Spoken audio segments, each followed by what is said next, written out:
Standards ఎన్ని ఉంటాయి మనకి అంటే 6 అకాడమిక్ స్టాండర్డ్స్ ఉంటాయి. ఈ 6 అకాడమిక్ స్టాండర్డ్స్ బేస్డ్ చేసుకొని మనకి క్వశ్చన్స్ అనేటివి ఉంటాయి. కాబట్టి ఈ క్వశ్చన్స్ ఎలా ఉంటాయి ఏంటి అనేది మనం ఒకసారి చూద్దాము. ఇక్కడ చూడండి, దీంట్లో మనకి మొదటి అకాడమిక్ స్టాండర్డ్ అనేది కాన్సెప్చువల్ అండర్స్టాండింగ్. దీనికి మనకి మొత్తం 45% ఉంటుంది. అంటే మొత్తం 80 మార్క్స్ క్వశ్చన్ పేపర్లో దీనికి ఉండే పర్సంటేజ్ ఎంత అంటే 45%. అంటే 45%లో మనకి ఎన్ని మార్క్స్ కవర్ అవుతాయి? 80 మార్క్స్లో. అంటే 42 మార్క్స్ అనేటివి ఈ కాన్సెప్చువల్ అండర్స్టాండింగ్ మీద ఉంటుంది.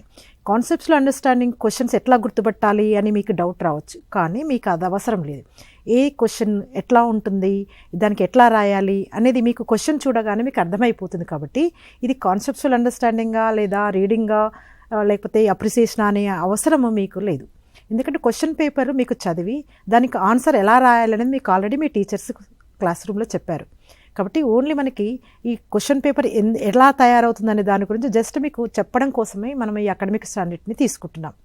కాబట్టి మనకు లెసన్లో ఉన్నటువంటి అన్ని కాన్సెప్ట్స్ మీద మంచి అవగాహన ఉన్నట్లయితే ప్రతి లెసన్లో దాంట్లో ఉన్నటువంటి ఇంపార్టెన్స్ ఏముంది, ఏ కాన్సెప్ట్స్ మనకి దాంట్లో ఇంపార్టెన్స్ ఇచ్చారు అనేది బాగా తెలుసుకున్నట్లయితే, దాని మీద మీకు అవగాహన ఉన్నట్లయితే ఆన్సర్స్ అన్ని మీరు బాగా రాయగలుగుతారు.